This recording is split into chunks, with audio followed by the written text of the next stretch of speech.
Hablemos, usted y yo. Hablemos del miedo.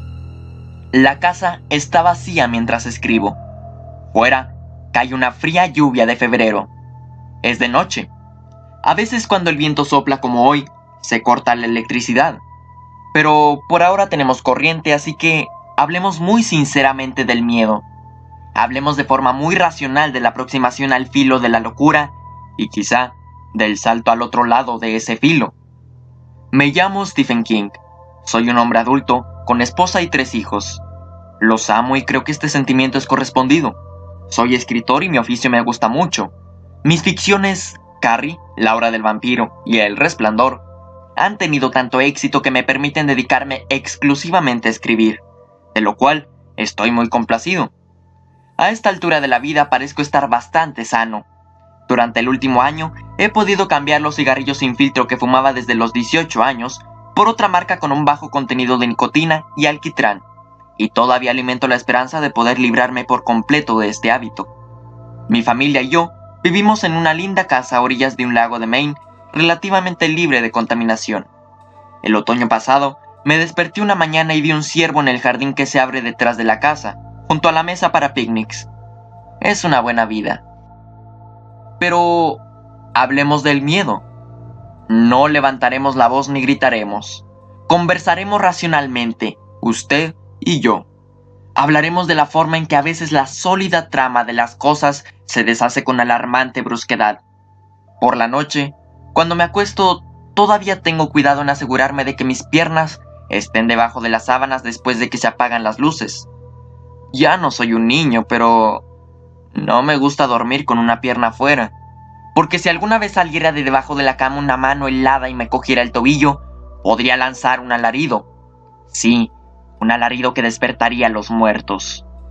Claro que estas cosas no suceden, y todos lo sabemos. En los cuentos que siguen usted encontrará toda clase de criaturas nocturnas, vampiros, amantes demoníacos, algo que habita en un armario, otros múltiples terrores. Ninguno de ellos existe. Lo que espera debajo de mi cama para pillarme el tobillo no existe, lo sé. Y también sé que si tengo la precaución de conservar el pie bajo las sábanas, nunca podrá pillarme el tobillo. A veces hablo ante grupos de personas interesadas en el oficio de escribir o en la literatura, y antes de que termine el tiempo reservado para las preguntas y respuestas, siempre se levanta alguien e inquiere: ¿por qué ha elegido usted escribir sobre temas tan macabros? Casi siempre contesto con otra pregunta: ¿qué le hace suponer que puedo elegir? Escribir es una ocupación en la que cada cual manotea lo que puede. Parece que todos nacemos equipados con un filtro en la base del cerebro, y todos los filtros son de distintas dimensiones y calibres. Es posible que lo que se atasque en mi filtro pase de largo por el suyo. Y no se preocupe, es posible que lo que se atasque en el suyo pase de largo por el mío. Aparentemente todos tenemos la obligación innata de tamizar el sedimento que se atasca en nuestros respectivos filtros mentales. Y por lo general, lo que encontramos se transforma en algún tipo de actividad subsidiaria. Es posible que el contable también sea fotógrafo, que el astrónomo coleccione monedas, que el maestro copie lápidas mediante frotes con carbonilla. A menudo, el sedimento depositado en el filtro mental, el material que se resiste a pasar de largo, se convierte en la obsesión particular de cada uno. Por acuerdo tácito, en la sociedad civilizada llamamos hobbies a nuestras obsesiones. A veces, el hobby se transforma en una ocupación permanente. El contable puede descubrir que con las fotos ganará lo suficiente para mantener a su familia. El maestro puede adquirir tanta experiencia en los frotes de lápidas como para dedicarse a pronunciar conferencias sobre el tema. Y hay algunas profesiones que empiezan como hobbies y que continúan siendo hobbies aún después de que quienes los practican consiguen ganarse la vida con ellos. Como hobby es una palabreja muy manida y vulgar, también hemos adoptado el acuerdo tácito de llamar artes a nuestros hobbies profesionales: pintura, escultura, composición musical, canto, actuación dramática, interpretación musical, literatura. Sobre estos 7 temas se han escrito suficientes libros como para hundir con su peso una flota de transatlánticos de lujo, y en lo único en lo que al parecer nos ponemos de acuerdo respecto de ellos es en lo siguiente: quienes se dedican sinceramente a estas artes seguirían consagrándose a ellas aunque no les pagaran por sus esfuerzos. aunque sus esfuerzos fueran criticados o incluso denigrados, aunque los castigaran con la cárcel o la muerte. A mi juicio, esta es una definición bastante buena de la conducta obsesiva. Se aplica tanto a los hobbies simples como a los más refinados que denominamos artes.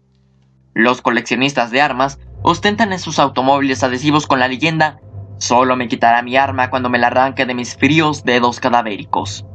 Y en los suburbios de Boston, las amas de casa que descubrieron la militancia política durante el conflicto del transporte de escolares fuera de sus distritos, exhibían a menudo en los parachoques traseros de sus automóviles adhesivos análogos con la inscripción «Iré a la cárcel antes de permitir que saquen a mis hijos del barrio». De igual modo, si mañana prohibieran la numismática, sospecho que el astrónomo no entregaría sus viejas monedas de acero y níquel. Las envolvería cuidadosamente en plástico, las sumergería en el depósito del retrete y disfrutaría contemplándolas por la noche. Puede parecer que nos hemos apartado del tema del miedo, pero en realidad no nos hemos alejado demasiado.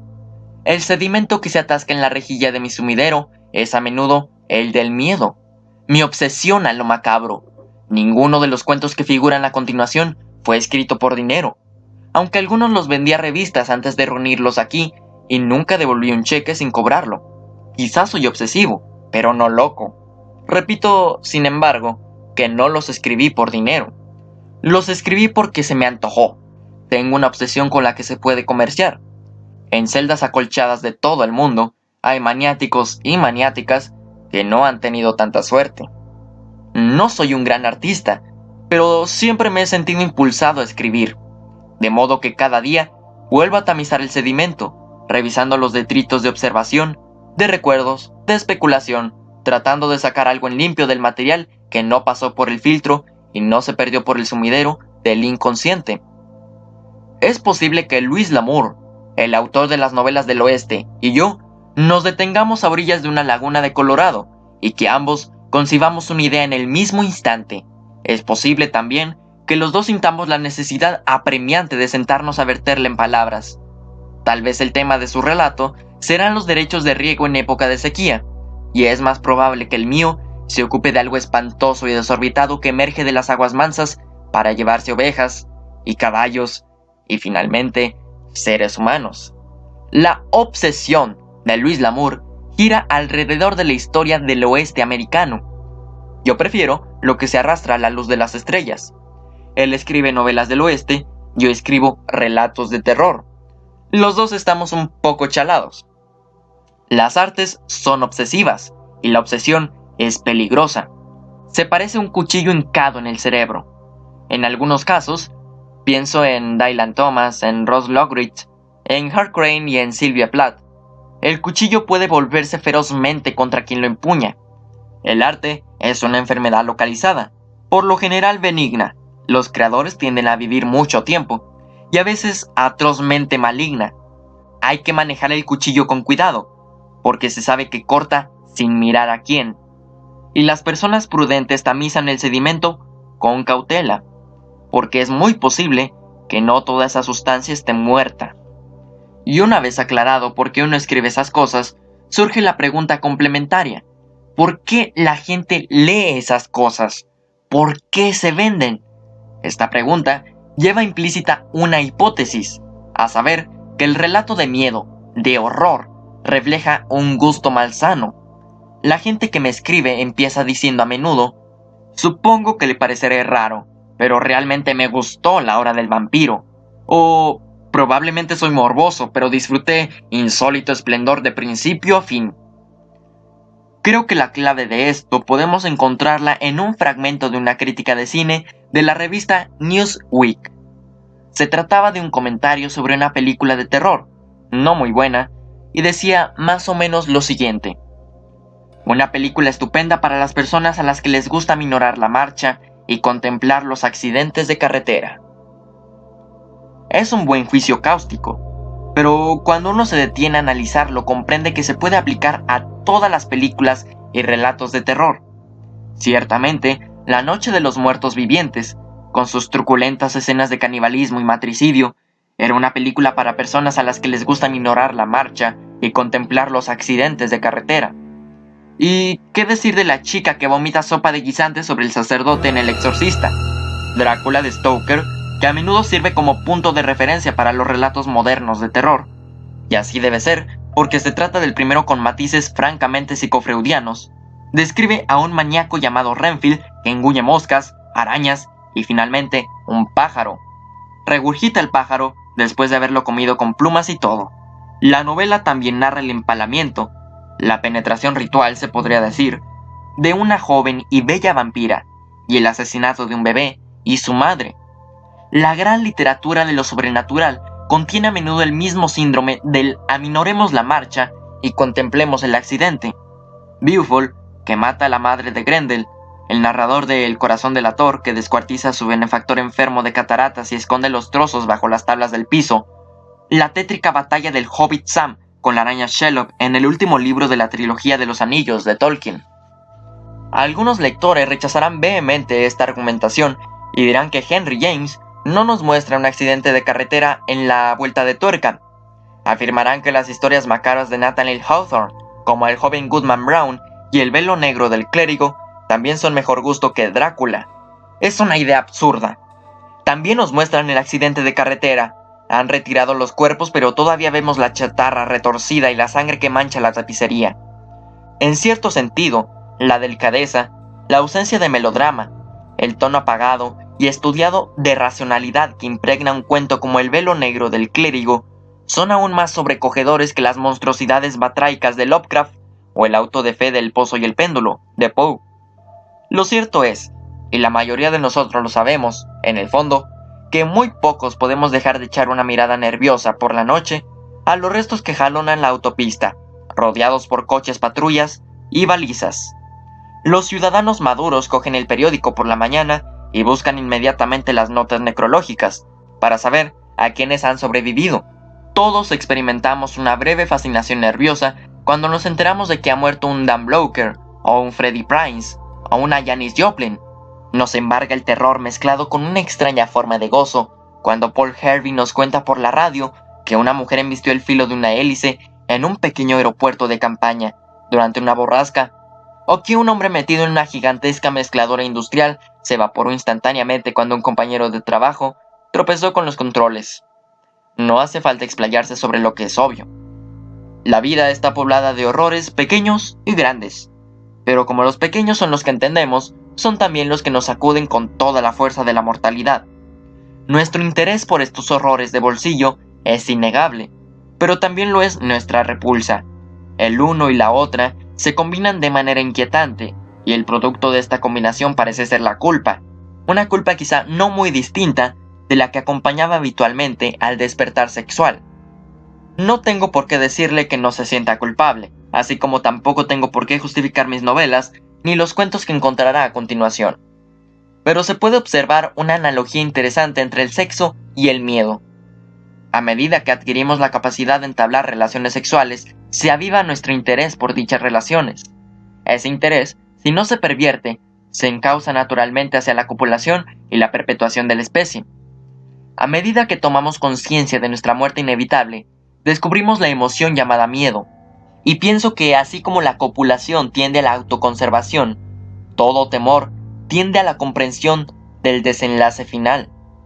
Existe una vieja fábula acerca de 7 ciegos que tocaron 7 partes distintas de un elefante. Uno de ellos pensó que había cogido una serpiente, otro que se trataba de una hoja gigantesca de palmera, otro que estaba palpando una columna de piedra. Cuando intercambiaron impresiones, llegaron a la conclusión de lo que tenían entre manos era un elefante. El miedo es la emoción que nos ciega. ¿A cuántas cosas tememos? Tenemos miedo de apagar la luz con las manos húmedas. Tenemos miedo de meter un cuchillo en la tostadora para desatascar un bollo sin desenchufarla antes. Tenemos miedo de lo que nos dirá el médico cuando haya terminado de examinarnos. Nos asustamos cuando el avión se convulsiona bruscamente en pleno vuelo. Tenemos miedo de que se agoten el petróleo, el aire puro, el agua potable, la buena vida. Cuando nuestra hija ha prometido llegar a casa a las 11 y ya son las 12:15 y la nieve azota la ventana como arena seca, nos sentamos y fingimos contemplar el programa de Johnny Carson y miramos de vez en cuando el teléfono silencioso y experimentamos la emoción que nos ciega, la emoción que reduce el proceso intelectual a una piltrafa. El lactante es una criatura impávida hasta la primera oportunidad en que la madre no está cerca para introducirle el pezón en la boca cuando llora. El bebé no tarda en descubrir las duras y dolorosas verdades de la puerta que se cierra violentamente, de la estufa caliente, de la fiebre que sube con el croup o el sarampión. El niño aprende enseguida lo que es el miedo. Lo descubre en el rostro de la madre o el padre cuando uno de estos entra en el baño y lo ve con el frasco de píldoras o la cuchilla de afeitar en la mano. El miedo nos ciega y palpamos cada temor con la ávida curiosidad que emana de nuestro instinto de conservación, procurando compaginar un todo con 100 elementos distintos, como en la fábula de los ciegos y el elefante. Intuimos la forma, los niños la captan rápidamente, la olvidan y vuelven a aprenderla en la etapa adulta. La forma está allí, y tarde o temprano la mayoría entiende de qué se trata. Es la silueta de un cuerpo bajo una sábana. Todos nuestros temores se condensan en un gran temor. Un brazo, una pierna, un dedo, una oreja. Le tenemos miedo al cuerpo que está bajo la sábana. Es nuestro cuerpo. Y el gran atractivo de la ficción de horror, a través de los tiempos, consiste en que sirve de ensayo para nuestras propias muertes. El género nunca ha sido muy respetado. Durante mucho tiempo los únicos amigos de Poe y Lovecraft fueron los franceses, que de alguna manera han podido llegar a un entendimiento con el sexo y la muerte. Entendimiento que ciertamente los compatriotas norteamericanos de Poe y Lovecraft no pudieron alcanzar por falta de paciencia. Los norteamericanos estaban preocupados construyendo ferrocarriles, y Poe y Lovecraft murieron pobres. La fantasía de la Tierra Intermedia de Tolkien anduvo dando vueltas durante 20 años antes de convertirse en un éxito fuera del underground. Y Kurt Vonnegut, cuyos libros abordan tan a menudo la idea de la preparación para la muerte, ha recibido críticas constantes, muchas de las cuales alcanzaron una estridencia histérica. Quizá la explicación consiste en que el autor de narraciones de terror siempre trae malas noticias. Usted va a morir, dice. Olvídese del predicador evangélico Oral Roberts y de su algo bueno le va a suceder a usted, dice, porque algo malo le va a suceder a usted, y quizás sea un cáncer, o un infarto, o un accidente de coche, pero lo cierto es que le sucederá. Y le coge por la mano, y le guía a la habitación y le hace palpar la forma que yace bajo la sábana, y le dice que toque aquí, aquí y aquí. Por supuesto, el autor de narraciones de terror no tiene el patrimonio exclusivo de los temas vinculados con la muerte y el miedo.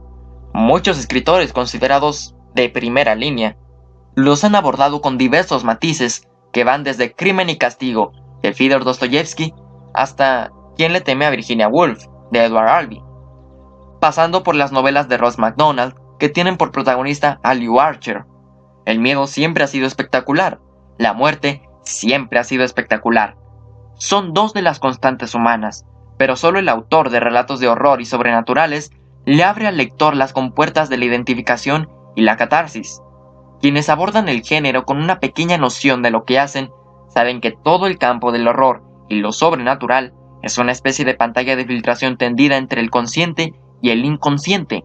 La ficción de horror se parece a una estelación central del metro implantada en la psique humana, entre la raya azul de lo que podemos internalizar sin peligro y la raya roja de aquello que debemos expulsar de una manera u otra. Cuando usted lee una obra de horror, no cree realmente lo que lee. No cree en vampiros, hombres lobo, camiones que arrancan repentinamente y que se conducen solos. Los horrores en los que todos creemos son aquellos sobre los que escriben Dostoyevsky y Albee y MacDonald. El odio, la alienación, el envejecimiento a espaldas del amor, el ingreso tambaleante en un mundo hostil sobre las piernas inseguras de la adolescencia.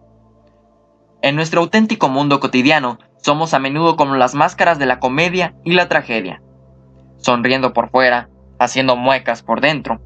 En algún recoveco interior hay un interruptor central, tal vez un transformador, donde se conecten los cables que conducen a esas dos máscaras.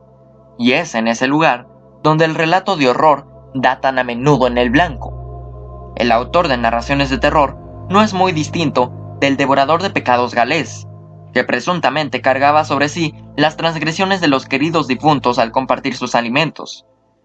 El relato de abyecciones y terror es una cesta llena de fobias.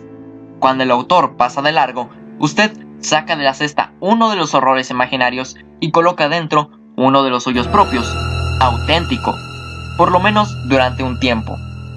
En la década del 50 hubo una extraordinaria proliferación de películas de insectos gigantes. Them, The Beginning of the End, The Deadly Mantis, y así sucesivamente.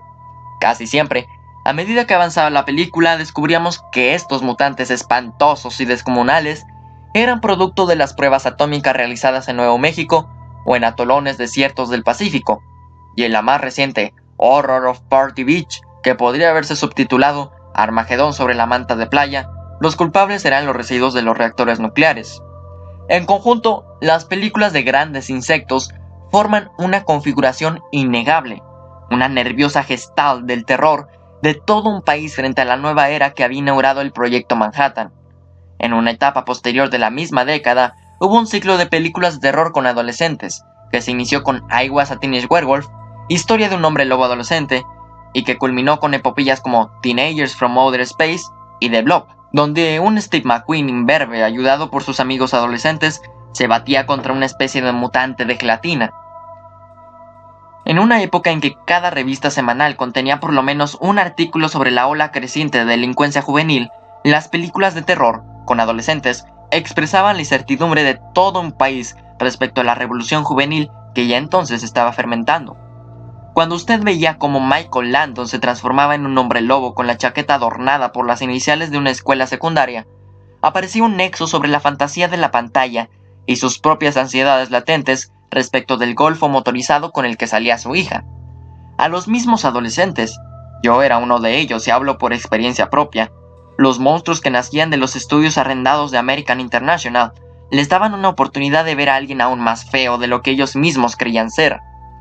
Que eran unos pocos granos de acné comparados con esa cosa bamboleante que había sido un estudiante de la escuela secundaria en I Was a Teenage Frankenstein. Este ciclo también expresaba otro sentimiento que alimentaban los jóvenes, a saber, que sus mayores les oprimían y menospreciaban injustamente, que sus padres sencillamente no les entendían. Las películas se ceñían a fórmulas, como tantas obras de ficción terrorífica, escritas o filmadas, y lo que la fórmula reflejaba con más nitidez era la paranoia de toda una generación, una paranoia que era producto en parte de todos los artículos que leían sus padres. En las películas, un espantoso monstruo cubierto de verrugas amenaza a Elmville. Los chicos lo saben, porque el platillo volante aterrizó cerca del rincón de los enamorados. En la primera parte, el monstruo verrugoso mata a un anciano que viaja en una camioneta. El papel del anciano era interpretado infaliblemente por Elisha Cook Jr. En las 3 escenas siguientes, los chicos tratan de convencer a sus mayores de que el monstruo verrugoso anda realmente por allí.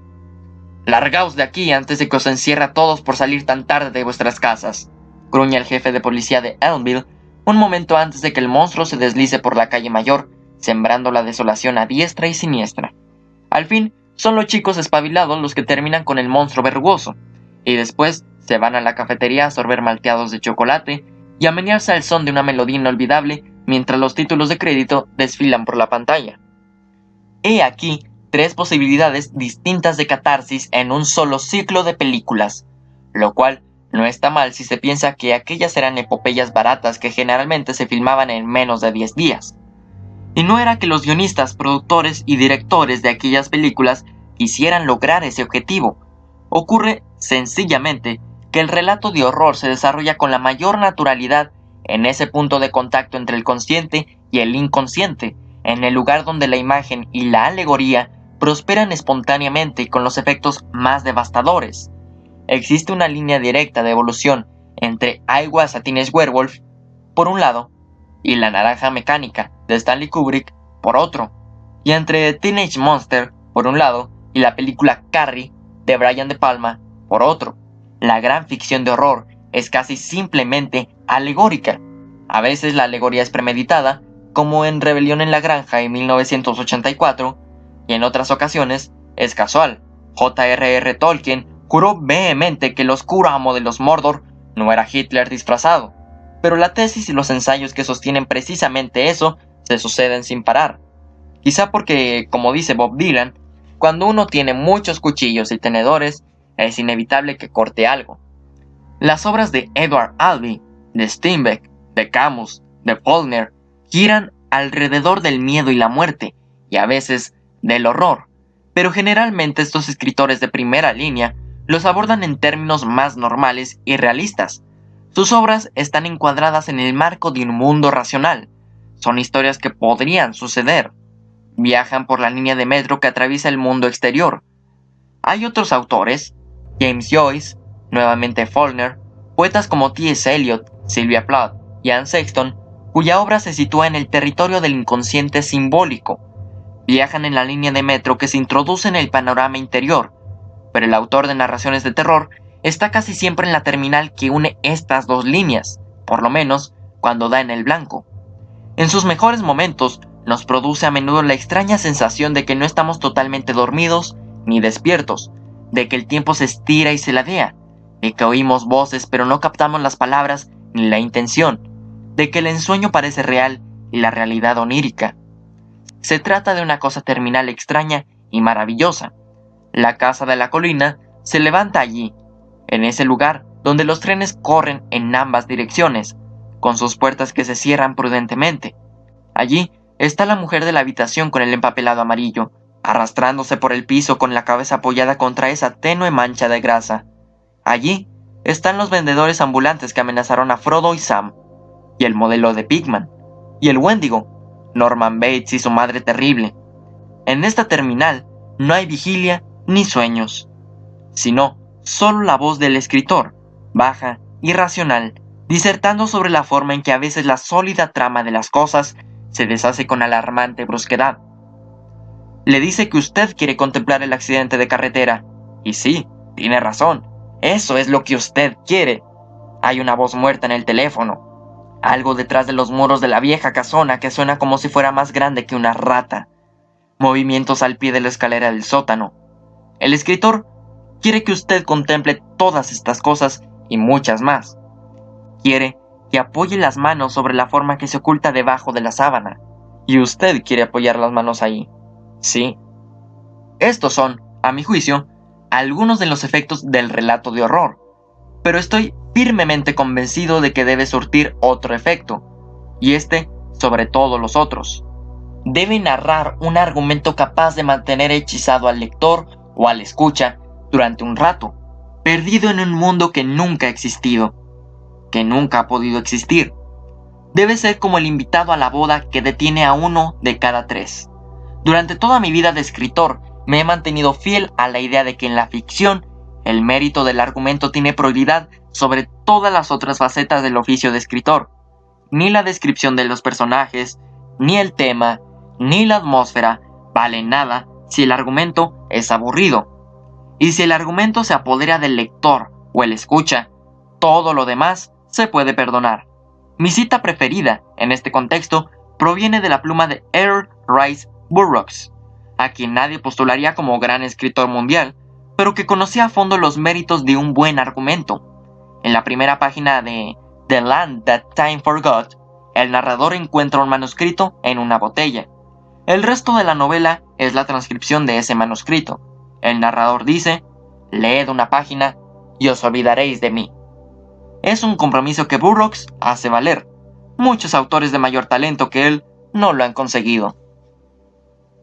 En resumen, amable lector, he aquí una verdad que hace rechinar los dientes al escritor más fuerte. Nadie lee el prefacio del autor, excepto 3 grupos de personas. Las excepciones son, primero, los parientes próximos del escritor, generalmente su esposa y su madre. Segundo, el representante acreditado del escritor, y los diversos correctores y supervisores, cuyo interés principal consiste en verificar si alguien ha sido difamado en el curso de las divagaciones del autor. Y tercero, aquellas personas que han ayudado al autor a salirse con la suya. Estas son las personas que desean comprobar si la egolatría del autor se ha inflado hasta el extremo de permitirle olvidar que no lo ha hecho todo por sí solo. Otros lectores suelen pensar justificadamente que el prefacio del autor es una imposición grosera, un anuncio de varias páginas de extensión destinado al autobombo, aún más agravante que la publicidad de cigarrillos que han proliferado en las páginas centrales de los libros de bolsillo. La mayoría de los lectores vienen a ver el espectáculo, no a mirar cómo el director de escena saluda delante de las candilejas, una vez más, justificadamente. Ahora me retiro. El espectáculo no tardará en empezar. Entraremos en esa habitación y tocaremos la forma oculta bajo la sábana. Pero antes de irme, quiero distraer solo 2 o 3 minutos más de su tiempo para dar las gracias a algunas de las personas de los 3 grupos arriba citados.